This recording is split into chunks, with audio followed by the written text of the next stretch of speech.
ஒரு சப்ஜெக்ட் எப்போ லாங்குவேஜை தன் வசப்படுத்திக்குதோ அப்போ அதோடைய வளர்ச்சி அபரிவிதமாக இருக்குது. இங்கிலீஷில் நம்ம 4 டைப்ஸ் ஆஃப் சென்டென்சஸ் படிச்சிருப்போம். டிக்ளரேட்டிவ், இம்பரேட்டிவ், எக்ஸ்க்ளமேட்டரி, இன்ட்ராகேட்டிவ்னு. அப்படி அந்த சென்டென்சஸை நம்ம மேக்ஸ்குள்ளே கொண்டு வர முடியுமா அப்படிங்கிற முயற்சி தான் இப்போ பார்க்க போகிறோம். டிக்ளரேட்டிவ் ஒரு இன்ஃபர்மேஷனை ரிலே பண்ணக்கூடியது. 2 + 3 = 7, 5 + 3 = 8. ஏதோ ஒரு இன்ஃபர்மேஷன் பற்றி பேசுகிறோம். அது உண்மையாக இருக்கலாம் அல்லது பொய்யா இருக்கலாம். பாருங்கள், 2 + 3 = 7 பொய், சுத்த பொய். 5 + 3 = 8 ஆமாம் ட்ரூ. இது ஃபால்ஸ், அது ட்ரூ. இம்பரேட்டிவ் பையன் ஹோம்ஒர்க் பண்ணிட்டு வரலன்னு வச்சுக்கே, டீச்சர்ஸ்க்கு ஏதோ கொஞ்சம் பேட் மூட்ல இருந்தாங்கன்னு வச்சுக்கே, get out from my class, order.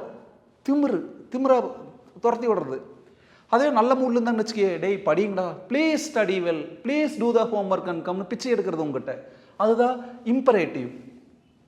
Give me a cup of coffee.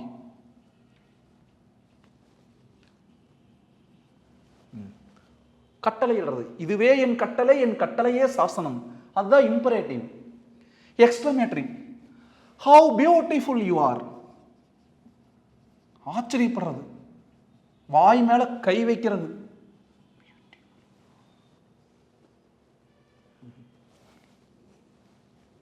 Interrogative கேள்வி கேட்டு சாவடிக்கிறது. What is your name. இந்த கேள்வி கேட்டாங்களா நீங்க அசந்திர மாட்டீங்க. What is your name.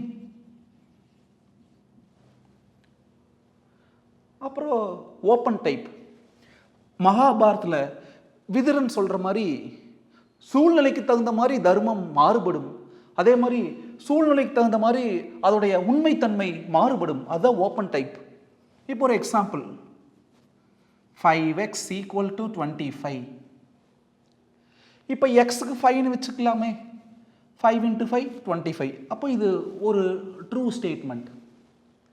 இப்போ எக்ஸுக்கு 7 இருந்தால் 5 × 7 = 35. 2 ஈக்குவல் கிடையாது. அப்போ இந்த எக்ஸோடைய சூழ்நிலையை பொறுத்து இதோடைய உண்மைத்தன்மை மாறுபடும். அது ஓப்பன் டைப்னு நம்ம இங்கே எக்ஸ்ட்ரா பார்த்துருக்குறோம். மெயினாக 4 டைப்ஸ் ஆஃப் சென்டென்சஸ் படிச்சிருப்போம். இப்போ நம்மளுடைய நோக்கம் என்னது? இப்போ இங்கிலீஷ் கிராமராக நடத்திட்டு இருக்கிறோம் கிடையாது. அதாவது இதையெல்லாம் கொண்டு போய் மேக்ஸ்குள்ள உட்கார வைக்க முடியுமா அப்படின்னு ஆராய்ச்சி பண்ணிட்டு இருக்கிறோம். இதையெல்லாம் கவனிங்க. இதில் கட் அண்ட் ரைட்டா, ஸ்ட்ரெயிட் ஃபார்வர்டா, போல்டா இருக்கக்கூடியது இந்த டிக்ளரேட்டிவ் தான். டிக்ளரேட்டிவ், அசர்ட்டிவ், அப்புறம் என்ன படிச்சிருப்போம், ஸ்டேட்மெண்ட், ப்ரொபோசிஷன் அப்படின்னு இதுக்கு பேர் அடுக்கிட்டே போகலாம். இந்த ஸ்டேட்மெண்ட்டோடைய, இந்த டிக்ளரேட்டிவோடைய, இந்த அசர்ட்டிவோடைய, இந்த ப்ரொபோசிஷனுடைய பியூட்டி என்னது? ஒன்னா உண்மையா இருக்கும், ட்ரூவா இருக்கும், அல்லது ஃபால்ஸா இருக்கும். 2 + 3 = 7 ஃபால்ஸ். 5 + 3 = 8 ட்ரூ. கட் அண்ட் ரைட்டா நிலைமை எடுத்து சொல்லுது. இங்க பாருங்க, give a cup of coffee. இது ட்ரூவா, இது ஃபால்ஸா? இப்படி கேள்வி கேட்கறதே பேக்தனமா இருக்குல்ல. இது ட்ரூ ஃபால்ஸ்குள்ள அடக்க முடியாது. Have beautiful you R. உனக்கு அழகா தெரியுறது, இன்னொருத்தனுக்கு மொக்கையா தெரியல. உனக்கு மொக்கையா தெரியறது, இன்னொருத்தன் பார்வைக்கு சுமாரா தெரியல, அழகா தெரியல. அது உன்னுடைய கண்ணோட்டத்தை பொறுத்து மாறுபடும். What is your name. இது ட்ரூவா ஃபால்ஸா? ஒரு கேள்விக்கு பதில் சொன்னதுக்கு அப்புறம் அந்த பதில ட்ரூவா ஃபால்ஸான்னு சொல்லலாம். அந்த கேள்வியில இது ட்ரூ இது ஃபால்ஸ்னு சொல்ல முடியுமா? அபத்தமா இருக்குல்ல, முடியாது. இங்கே சூழ்நிலைக்கு தகுந்த மாதிரி நிலைமை மாறுபடுது. இது ஒரு 2ஆம் கட்டி. அப்போ இதையே ஒரு தனி லிஸ்ட்ல வச்சுக்கலாம். அப்போ இந்த சென்டென்சஸ்ல பாருங்க, இந்த டிக்ளரேட்டிவ் இருக்குதல்லவா, இதை மட்டும்தான் மேக்ஸ்குள்ள கொண்டு வர முடியும். ஏன்னா அது ட்ரூவா ஃபால்ஸா அப்படிங்கிறத பத்தி மட்டும்தான் பேசுது. இது உண்மை, இது பொய், இது ட்ரூ, இது ஃபால்ஸ் அப்படிங்கிறத பற்றி அந்த டிக்ளரேட்டிவ் ஸ்டேட்மெண்ட் மட்டும்தான் பேசுது. அதனால் இப்போ நம்ம மேக்ஸ்குள்ள யாரை கொண்டு வந்து அழகாக ஜம்முன்னு உட்கார வைக்க முடியும்? இந்த ஸ்டேட்மெண்ட், இந்த டிக்ளரேட்டிவ் கொண்டு வந்து தான் உட்கார வைக்க முடியும். மீதி பேர்த்துக்கிட்டலாம் உண்மையா பொய்யா ட்ரூவா ஃபால்ஸா அப்படிங்கிற பதில் கிடையாது, ஒரு நிலையான தன்மை இல்லை. அப்போது ஸ்டேட்மெண்ட் பற்றி தான் பேச போகிறோம். அந்த ஸ்டேட்மெண்ட்டுக்கு P, Q, R, S அப்படின்னு பேர் வச்சு போகிறோம். இப்போ ரெண்டு மனுஷங்க சந்திச்சுக்கிறாங்க அப்படின்னு வச்சு அவங்களுடைய கேரக்டர் எப்படி வேணா இருக்கலாம். எது சொன்னாலும் விகண்டாவாதமாக ஆப்போஸ்டாக செய்கிறவங்க இருக்கலாம். அப்போ அதை கனெக்ட் பண்ணக்கூடிய கனெக்டர்ஸ் அதை என்னன்னு சொல்லுவோம்? நெகேஷன் சொல்லுவோம். எது சொன்னாலும் ஆப்போஸ்டாக பண்ணுற, இதை செய்யினா செய்ய மாட்டான், செய்யாதேனா செய்வா, விட்டு கொடுத்து போகிறவ, பெருந்தன்மையாக ஏற்றுக்கிறவ, புடிவாதம் பிடிக்கிறவ, கண்டிஷன் போடுறவ, நீ இப்படி இருந்தால் நான் இப்படி இருப்பேன் அப்படின்னு. அப்புறம் கண்ணாடி மாதிரி பிரதிபலிக்கிறவ, நீ எனக்கு நல்லவனாக இருந்தால் நான் உனக்கு நல்லவனாக இருப்பேன், நீ எனக்கு உண்மையாக இருந்தால் நான் உனக்கு உண்மையாக இருப்பேன். இப்படி 5 கனெக்டர்ஸ் பற்றி தான் இந்த மேத்தமெட்டிக்கல் லாஜிக்கில் அந்த கனெக்டர்ஸ் பார்க்க போகிறோம். யாராரு? Negation, cup, cap. Cup, tea cup, cup இப்படி தான் இருக்கு, இப்படி வச்சா டீ எல்லாம் மேலே கொட்டிடு, கப். கேப், தொப்பி, தொப்பி இப்படி தான் போட முடியும். இம்ப்ளைஸ், கண்டிஷனல், ஒரே ஒரு கண்டிஷன். பை கண்டிஷனல், இது கண்டிஷனல், அது பை கண்டிஷனல். இது எப்படி படிப்போம்? Negation, cup, cap. இந்த கண்டிஷன் எப்படி படிப்பீங்க? இம்ப்ளைஸ். இது இஃப் அண்ட் ஒன்லி இஃப். இதெல்லாம் யாருக்கு அப்ளை பண்ண போறோம்? இந்த டிக்ளரேட்டிவ் தான் அப்ளை பண்ண போறோம். ஏன்னா அதுக்கு தான் ட்ரூ ஆர் ஃபால்ஸ் அப்படிங்கிற அந்த கெத்து அந்த சென்டென்ஸ்குள்ள அதுக்கு மட்டும்தான் இருக்குது. இவங்களை மட்டும்தான் எடுக்கிறோம், மீதி யாரையுமே நம்ம வம்புக்கு இழுக்க போறதில்ல. First negation. சப்போஸ் ஒரு ஸ்டேட்மெண்ட், அந்த ஸ்டேட்மெண்ட்டோட பேரு P. ஏதாவது ஒன்று எழுதிக்கலாமே. sin theta is an odd function. என்ன சார் இங்கே கூட மேக்ஸா வாயில் வந்துருச்சு, வேற எது டக்குன்னு இந்த சிச்சுவேஷனில் கேமரா முன்னாடி வரல. நெகேஷன் P பாருங்க, இது எல்லாமே என்னவா இருக்காது? இம்பரேட்டிவாக இருக்காது, எக்ஸ்க்ளமேட்டரியாக இருக்காது, இன்ட்ராகேட்டிவாக இருக்காது, ஓப்பன் டைப்பாக இருக்காது. இதெல்லாம் என்னது? ஒரு இன்ஃபர்மேஷனை ரிலே பண்ணக்கூடியது. இதில் உண்மை அல்லது பொய் இருக்கு. Sine theta is an odd ஃபங்க்ஷன்ங்கிறது என்னது? ட்ரூவா ஃபால்ஸா நீங்களே முடிவு பண்ணிக்கோங்க. நெகேஷன் P ஆப்போசிட்டா சொல்லுங்க. Sign theta is not an odd function. ஏன்னா நெகேஷன் P அதை உல்டாவா சொல்லணும், எதிர்மறையா சொல்லணும், அதுதான் நெகேஷன். அப்புறம் கப், கப் அல்லது ஆர், ஓஆர், ஆர் அல்லது பெருந்தன்மை ஏதாவது ஒன்று இருந்தாலே அது எடுத்துட்டு அதை வச்சு சந்தோஷப்பட்டிருக்கு. கப். இப்போ 2 ஸ்டேட்மெண்ட் இருக்குது. ப்ராக்டிக்கலாக யோசிங்க. ரெண்டுமே ட்ரூவாக இருக்கலாம், அல்லது ரெண்டுமே ஃபால்ஸாக இருக்கலாம், அல்லது முதல்ல ட்ரூ ரெண்டாவது ஃபால்ஸாக இருக்கலாம், அல்லது முதல் ஃபால்ஸ் ரெண்டாவது ட்ரூவாக இருக்கலாம். அதைத்தான் என்ன சொல்லுவோம்? இப்போ இந்த 4 பாசிபிலிட்டி தாண்டி ஏதாவது வருமா?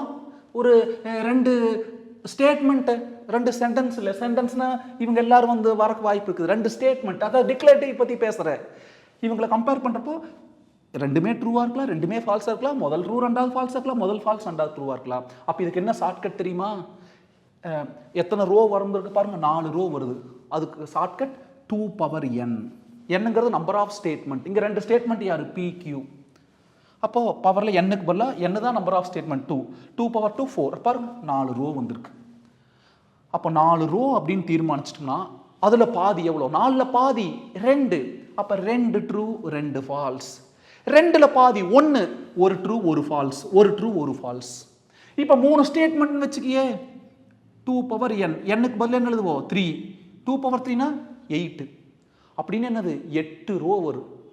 8ல் பாதி 4, 4 ட்ரூ 4 ஃபால்ஸ். 4ல் பாதி 2, 2 ட்ரூ 2 ஃபால்ஸ், 2 ட்ரூ 2 ஃபால்ஸ். அப்படி 8வது ரோ வரைக்கும் ஃபில் பண்ணணும். 2ல் பாதி 1 ஒரு ட்ரூ ஒரு ஃபால்ஸ், ஒரு ட்ரூ ஒரு ஃபால்ஸ், அப்படி 8வது ரோ வரைக்கும் ஃபில் பண்ணணும். அது சம்ஸ் வரப்போ டெக்னிக் பார்த்துக்கலாம். இப்போ நம்ம என்ன பற்றி பார்க்க போகிறோம்? கப் ஓஆர் ஆர் பற்றி பார்க்க போகிறோம். ரெண்டு எதில் கனெக்ட் பண்ணுறோம்? B cup Q. கப்புனா பெருந்தன்மை ஏதுக்கு ஒரு ட்ரூ வந்தாலும் ட்ரூ, 2 ட்ரூ வந்தாலும் ட்ரூ. ட்ரூவே வள்ளினா மட்டும்தான் ஃபால்ஸ், ரெண்டுமே ஃபால்ஸாக இருந்தால் மட்டும்தான் ஃபால்ஸ். இல்லை நான் ட்ரூன்னு ஏற்கனவே கூட பார்த்துருக்குறோம் போன எக்ஸசைஸில். பாருங்கள், ஒரு ட்ரூ வந்தாலும் ட்ரூ தான், 2 ட்ரூ வந்தாலும் ட்ரூ தான். ஒரு ட்ரூ வந்தாலும் ட்ரூ தான், 2 ட்ரூ வந்தாலும் ட்ரூ தான். ஒரு ட்ரூ வந்தாலும் ட்ரூ தான், 2 ட்ரூ வந்தாலும் ட்ரூ தான். ட்ரூவே இல்லைனா தான் ஃபால்ஸ். இதுதான் என்னது? கப். அப்போ ரெண்டுமே ஃபால்ஸ் வந்தால் மட்டும்தான் ஃபால்ஸ், இல்லைனா ட்ரூ. பாருங்க, ரெண்டுமே ஃபால்ஸ் வரல ட்ரூ, ரெண்டுமே ஃபால்ஸ் வரல ட்ரூ, ரெண்டுமே ஃபால்ஸ் வரல ட்ரூ.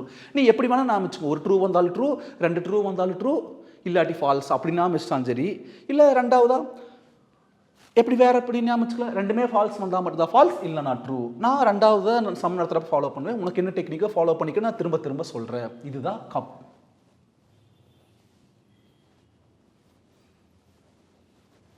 ஏதாச்சும் எக்ஸாம்பிள் கொடுங்க, ஏதாச்சும் ஒரு எக்ஸாம்பிள். 8 is divisible by 2. அடுத்தது 8 is divisible by 4. இது ட்ரூவா? S, true. Q இது ட்ரூவா? ட்ரூ. அப்போ என்ன result? 8 is divisible by 2 or 4. பாருங்க, இதுவும் ட்ரூவா? பாருங்க, இது ட்ரூ, இதுவும் ட்ரூ, இதுவும் ட்ரூ. அப்போ ஓகே. இப்போ பாருங்க, 8 is divisible by 2, true. 8 is divisible by 3, false. False தானே? அப்போ 8 is divisible by 2 or 3. இது என்னது? ட்ரூ தான். அல்லதுன்னு என்னது? பெருந்தன்மையாக விட்டுரு. ஏதாச்சும் ஒன்று சாட்டிஸ்ஃபை ஆனால் போகுது. அப்போ இது என்னது? ட்ரூ. அங்கே பாருங்க, 8 is divisible by 5, false. 8 is divisible by 3, என்னது? ஃபால்ஸ். அதுக்குள்ள நான் 4வது லைனுக்கு வந்துட்டேன். சரி. 8 is divisible by 5 or 3, 5ஆலே divide ஆகாது, 3ஆலே டிவைட் ஆகாது. அப்போ இதுவும் ஃபால்ஸ். அடுத்தது 8 is divisible by 5, false. 8 is divisible by 2, true. 8 is divisible by 5 or 2, இது ட்ரூவா ஃபால்ஸா சொல்லுங்க? 8 5 அல்லது 2ஆல டிவைட் ஆகுமா? எஸ், ட்ரூ தான். ஏன்னா 2ஆல டிவைட் ஆகுங்களோ. இதுதான் கப். அப்போ என்ன டெக்னிக்? இது வந்து ஒவ்வொரு லைன் நான் சொல்லி காமிச்சேன், ஜென்ரலாக ஞாபகம், அதை எடுத்து எல்லாத்துக்கும் பார்க்காதீங்க. அடுத்தது கேப். 2 ஸ்டேட்மெண்ட்னா 2 பவர் 2, அப்போ எவ்வளோ? 4. 4ல் பாதி 2, 2 ட்ரூ 2 ஃபால்ஸ். 2ல் பாதி 1, ஒரு ட்ரூ ஒரு ஃபால்ஸ், ஒரு ட்ரூ ஒரு ஃபால்ஸ். P cap Q. கேப்னு வாயில் கேப்னு சொல்லிட்டு எழுதுறப்போ கப் போடுறோம் பார்த்தியா? பிரசன்ஸ் ஆஃப் மைண்ட் வேணும். உங்களுக்கு சொல்ல, எனக்கு சொன்னேன். கேப் அப்படின்னா அங்கே என்ன பார்த்தோம்?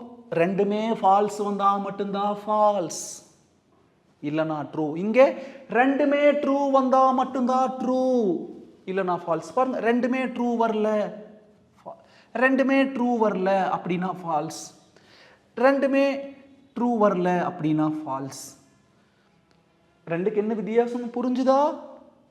அங்கே ரெண்டுமே ஃபால்ஸ் வந்தால் மட்டும்தான் ஃபால்ஸ், இல்லைனா ட்ரூ. இங்கே ரெண்டுமே ட்ரூ வந்தால் மட்டும்தான் ட்ரூ, இல்லைனா ஃபால்ஸ். ஏதாவது 2 லைனுக்கு நான் எக்ஸாம்பிள் சொல்கிறேன், மீதி நீங்களே எழுதி பார்த்துக்கணும். இப்போ ரெண்டுமே ட்ரூ இருக்கிற மாதிரி. P 8 is divisible by 2, Q 8 is divisible by 4, P cap Q. அப்போ 8 is divisible by 2 and 4. ஏன்னா கேப்னா and ரெண்டுக்குமே அது ஒபே பண்ணணும். 8 is divisible by 2 and 4. Yes. First line explanation கொடுத்துட்டேன். அடுத்தது இங்க பாருங்க 8 is divisible by 2. True or false? True. 8 is divisible by 3. False. 8 is divisible by 2 and 3. அல்லதுனா ஏதாச்சும் ஒருத்தர் அண்டுனா புடிவாதம் பிடிக்கி எனக்கு ரெண்டுமே வாங்கி கொடுன்னு புடிவாதம் பிடிக்கி இல்லைன்னா அது சீராடிட்டு போயிரு. அப்போ 8 is divisible by 2 ஆனால் 8 is divisible by 3 கிடையாது. 2 and 3 இங்கே ட்ரூவா ஃபால்ஸா? ஃபால்ஸ்.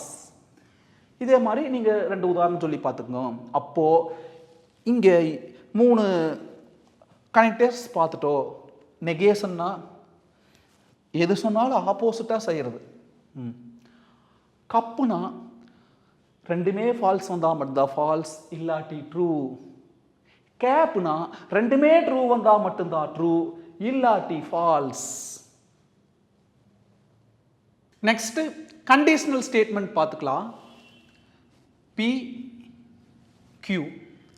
அப்போ ரெண்டு ட்ரூ ரெண்டு ஃபால்ஸ், ரெண்டுல பாதி ஒன்று, ஒரு ட்ரூ ஒரு ஃபால்ஸ், ஒரு ட்ரூ ஒரு ஃபால்ஸ்.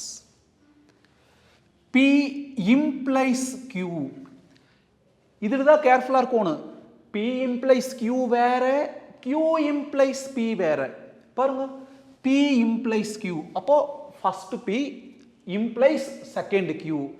என்ன ஷார்ட்கட்னா P implies Q அப்படின்னா ஃபர்ஸ்டாக இருக்கிறதுல ட்ரூவாக இருக்கணும், செகண்டாக இருக்கிறதுல ஃபால்ஸாக இருக்கணும். ரிசல்ட் வந்து ஃபால்ஸாக இருக்கு, இல்லைன்னா ட்ரூ. ஃபர்ஸ்ட்ல ட்ரூ வரணும், செகண்ட்ல ஃபால்ஸ் வரணும். இந்த ரெண்டு வந்தால் ரிசல்ட் ஃபால்ஸ். இதில் ஒன்று மாதிரி இருந்தாலும் ரிசல்ட் ட்ரூ. பாருங்க Pல ட்ரூ. அதே Q implies Pனா, Q implies Pனா ஃபர்ஸ்ட் ஆக்குறது Q தான், Qல ட்ரூ.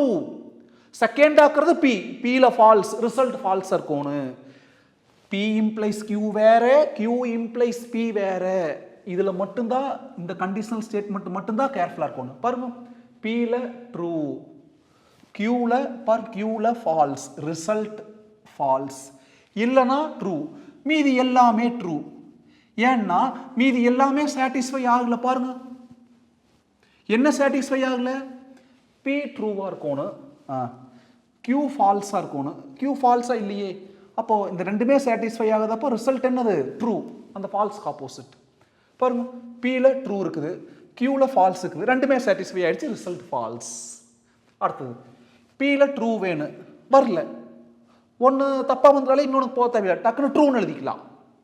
அடுத்தது Pல ட்ரூ வேணும், Pல ட்ரூ இல்லை, அப்போ என்ன பண்ணிக்கலாம்? ட்ரூன்னு எழுதிக்கலாம். இதில் ட்ரூ அதில் ஃபால்ஸ் வந்தால் மட்டும்தான் ஃபால்ஸ், இல்லைனா ட்ரூ. எக்ஸாம்பிள் கண்டிஷனல் ஸ்டேட்மெண்ட், ஒரு காம்ப்ளெக்ஸ் சென்டென்ஸ் கவனிங்க. If I born in India, I am a citizenship of India. True. If I born in India, I am not a citizenship of India. False. நான் இந்தியாவில் பிறந்துட்டேன்னா இந்திய குடிமகன் இல்லைன்னு சொல்ல முடியுமா? கிடையாது. If I am not born in India, I am a citizenship of India.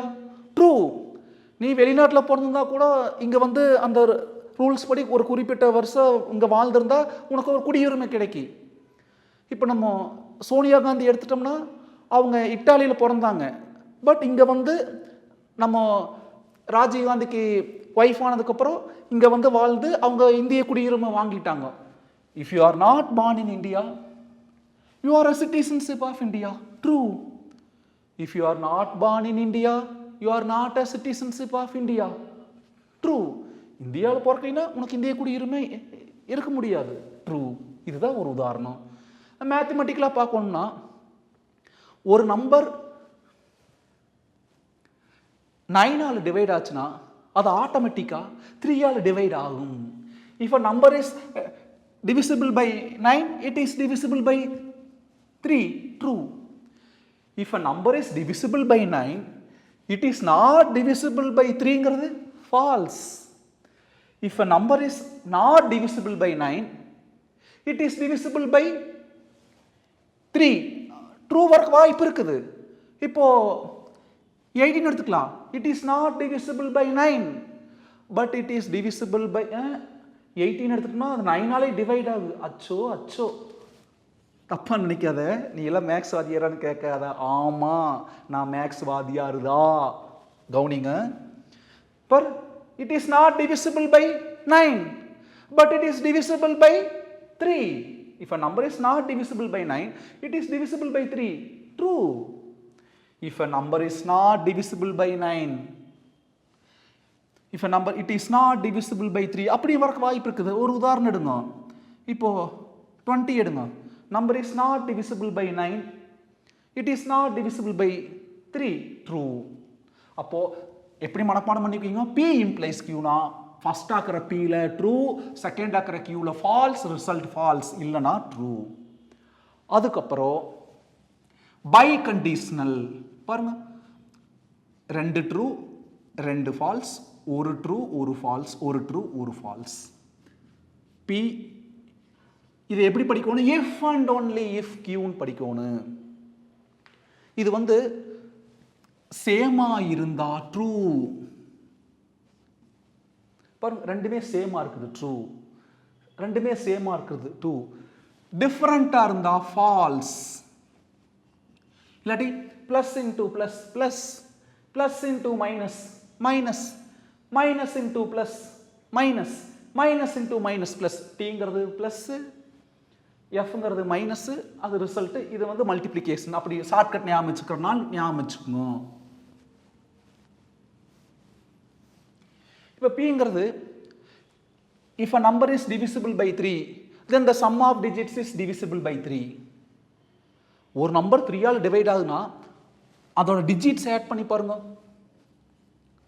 இப்போ இதெல்லாம் 3ஆல் டிவைட் ஆகு, இது 3ஆல் டிவைட் ஆகுது. டிஜிட்ஸ் ஆட் பண்ணி பாருங்க. 2 + 7 9. அந்த சம் ஆஃப் த டிஜிட்ஸ், இந்த ஒட்டுமொத்த நம்பர் ஒவ்வொன்று டிஜிட், அந்த டிஜிட்ஸ் ஆட் பண்ணால் அது 3ஆல் டிவைட் ஆகுது. இங்கே பாருங்க, இது 3ஆல் டிவைட் ஆகுமா? ஆகும். டிஜிட்ஸ் ஆட் பண்ணி பாருங்க. 5 + 7 12. அந்த 12ல 1 + 2 3. அப்போ அது 3ஆல் டிவைட் ஆகும், அல்லது 12ல 3ஆல் டிவைட் ஆகும். Pங்கிறது என்ன வச்சுக்கலாம்? if a number is divisible by 3, then sum of the digits is divisible by 3. Qங்கிறது அப்படியே உல்டாவை எடுத்துக்கலாம். ஏன்னா if and only if. Qங்கிறது if a sum of the digits is divisible by 3, then the number is divisible by 3. அப்படி எடுத்தோம்னா அது இதுக்கு பொருந்தும். Shortcut ஞாபகம் வச்சுக்கிறீங்களா? சேமா இருந்தா டூ, டூவா ட்ரூ. டிஃபரண்டா இருந்தா ஃபால்ஸ். சேமா இருந்தா ட்ரூ, டிஃபரண்ட் இருந்தா ஃபால்ஸ். அதே மாதிரி எக்ஸ்க்ளூசிவ் ஆர்னு ஒரு கேட்டகரி இருக்குது பாருங்க. P Q 2 ட்ரூ 2 ஃபால்ஸ், ஒரு ட்ரூ ஒரு ஃபால்ஸ், ஒரு ட்ரூ ஒரு false. P E O R. அந்த கப்புக்கு மேல ஒரு டேஷ் போட்ட என்னது? Exclusive or. இன எக்ஸ்க்ளூசிவ். இதுக்கு என்ன அர்த்தம்னா அப்படியே அந்த பை கண்டிஷனல் உல்டா. அங்க சேமா இருந்தா T, டிஃபரண்டா இருந்தா F. இங்கே சேமா இருந்தா F, டிஃபரண்டா இருந்தா T.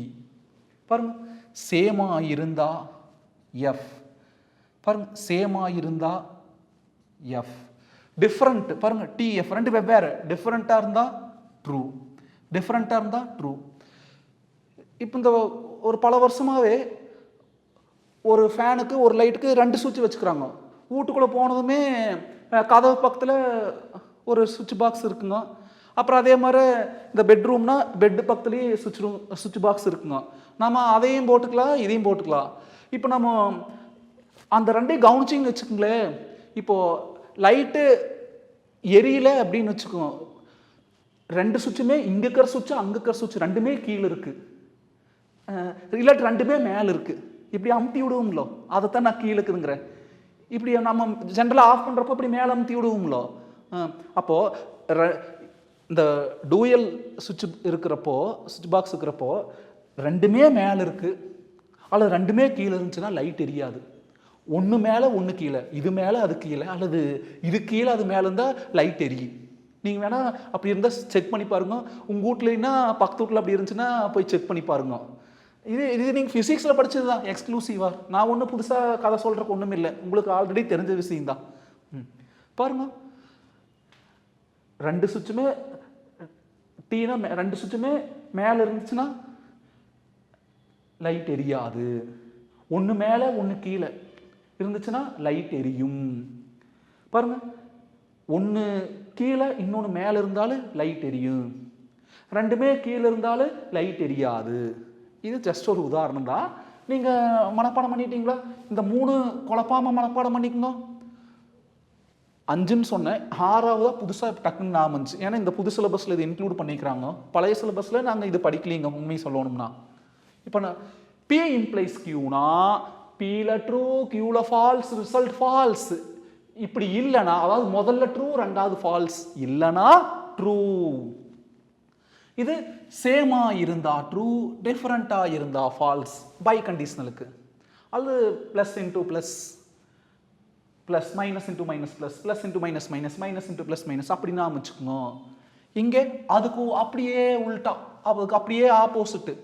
இங்கே சேமா இருந்தா ஃபால்ஸ், டிஃபரண்டா இருந்தா ட்ரூ. அதுக்கு பெஸ்ட் உதாரணம் கதவு பக்கத்தில் ஒரு சுவிட்ச் பாக்ஸு, பெட்டுக்கு பக்கத்தில் ஒரு சுவிட்ச் பாக்ஸ் இருக்கிறது அதுக்கு உதாரணமாக சொன்னேன். இப்போ கவனிங்க, இந்த ரிசல்ட் கடைசி காலம் பூரா பாருங்க, பூராமே ட்ரூவா இல்லை பூராமே ஃபால்ஸா, ரெண்டுமே கலந்து வந்துக்குதா? ட்ரூ ஃபால்ஸ் ரெண்டுமே கலந்து வந்துக்குது, ட்ரூவும் இருக்குது ஃபால்ஸும் இருக்குது. அப்படி இருந்துச்சுன்னா அதுக்கு பேர் தான் கண்டின்ஜென்சி.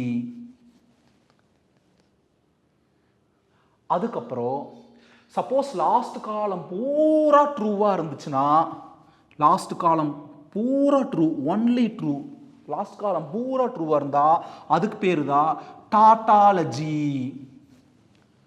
லாஸ்ட் காலம் பூரா ஃபால்ஸாக இருந்தால் அதுக்கு பேர் ஃபாட்டாலஜி அல்ல, கான்ட்ரடிக்ஷன். கேப்ப டே லாஸ்ட் காலம் பூரா ட்ரூவாக இருந்தால் டாட்டாலஜி, லாஸ்ட் காலம் பூரா எஃப்ஆ இருந்தால் சார் ஃபாட்டாலஜி அப்படிங்குவானுங்க. அதுக்கு பேர் என்னது? கான்ட்ரடிக்ஷன். லாஸ்ட் காலம் பூரா ட்ரூவா இருந்தா டாட்டாலஜி, லாஸ்ட் காலம் பூரா எஃப்ஆ இருந்துச்சுன்னா கான்ட்ரடிக்ஷன், ரெண்டுமே கலந்து வந்துச்சுன்னா கண்டின்ஜென்சி. இதையும் சேர்ந்து ஞாபகம் வச்சுக்கோங்க.